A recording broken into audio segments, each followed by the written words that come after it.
একমাত্র দেবরের বিয়েতে আমরা সবাই কি আনন্দ করলাম আর কেমন খাওয়া দাওয়া ছিল, গেটের মধ্যে কেমন মজা করলাম, সব কিছু নিয়েই থাকছে আজকের এই ভিডিও। আশা করছি সবার কাছে ভালো লাগবে।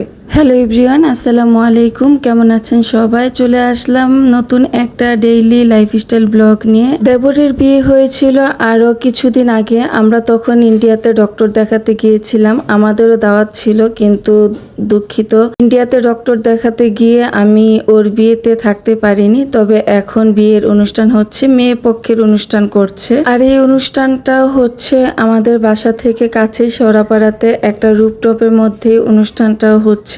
আর অনুষ্ঠানটা ঘরোয়াভাবেই করেছে। বরযাত্রী নিয়ে কিন্তু আমরা চলে আসলাম, আর আমি তো ক্যামেরাম্যান, বরের সাথে থাকাটা আমার পক্ষে সম্ভব না। আমার ভিডিও কেউ করতে চাচ্ছে না, সবাই সবার মতো আনন্দ করছে, কে করবে আমার ভিডিও।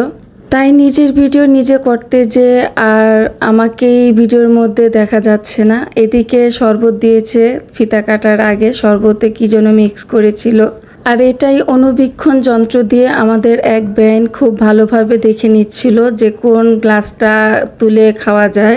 তারপর ফিতা কেটে এই তো চলে আসলো ভিতরে। আর এত পরিমাণে গরম পড়েছে, বিয়ের দাওয়াত খাওয়াটা একেবারেই কষ্টকর হয়ে যাচ্ছে। সবচেয়ে দুঃখের বিষয় হলো এই মুহূর্তটা সবাই বর কনের সাথে ছবি তুলছে, ভিডিও করছে, কিন্তু আমি নেই। আমি দর্শক হয়ে সবার ভিডিও করছি এবং কি ছবি তুলে দিচ্ছি। আমি তো এই মুহূর্তে দর্শক, তাই না? আমি বিয়ের কোনো কনেপক্ষ না এবং কি বরপক্ষ না। আমি একজন ছোটোখাটো কন্টেন্ট ক্রিয়েটর, তাই আমার কাজটাই আমি করে নিচ্ছি।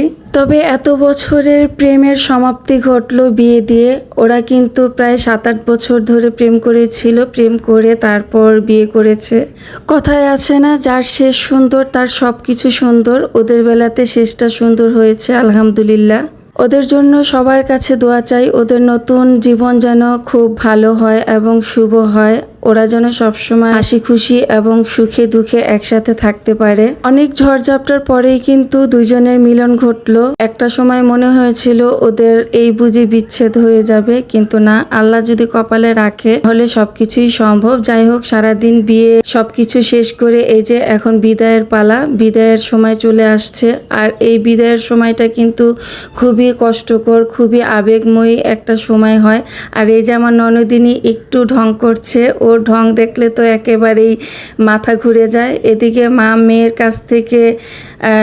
মেয়ে মার কাছ থেকে বিদায় নিয়ে নিচ্ছে। তো বিদায়ের সময়টা সত্যি খুব বেদনাদায়ক হয়ে থাকে। একটা মেয়ের জীবনে এই বিদায়ের সময়টাই সবচেয়ে বেশি কষ্টকর হয়ে থাকে। আমাদের বউ দেখতে কেমন হয়েছে সবাই কমেন্ট করে জানাবেন, আর মাশাআল্লাহ বলবেন। যাই হোক, এখন কিন্তু বউকে বিদায় দিয়ে দিচ্ছি। বউয়ের বাবার বাড়ি ঢাকাতে, আমার পাশের মহল্লাতে, কিন্তু শ্বশুরবাড়ি তো পটুয়াখালী, মানে আমার শ্বশুরবাড়ি পটুয়াখালী। তো বউ চলে যাবে এখন পটুয়াখালীতে। আমরা পটুয়াখালীতেই ওকে বিদায় দিয়ে দিচ্ছি। আমারও সাথে যাওয়ার কথা ছিল, কিন্তু আমার ছেলের এসএসসি পরীক্ষার কারণে আমি আর সাথে যেতে পারিনি। এই কারণে ওকে একাই যেতে হচ্ছে। তবে ওকে যতটুকু সাহস দেওয়ার দরকার সাহস দিয়েছে, আর ননদরা তো সবাই আছেই। তো এই তো ওরা বিদায় নিয়ে নিচ্ছে, আর সেই সাথে আমিও আপনাদের কাছ থেকে বিদায় নিয়ে নিচ্ছি। যদি আজকের আমার এই ভিডিওটা আপনাদের কাছে ভালো লাগে তাহলে ফলো দিয়ে সাথে থাকবেন। আল্লাহ হাফেজ, আসসালামু আলাইকুম।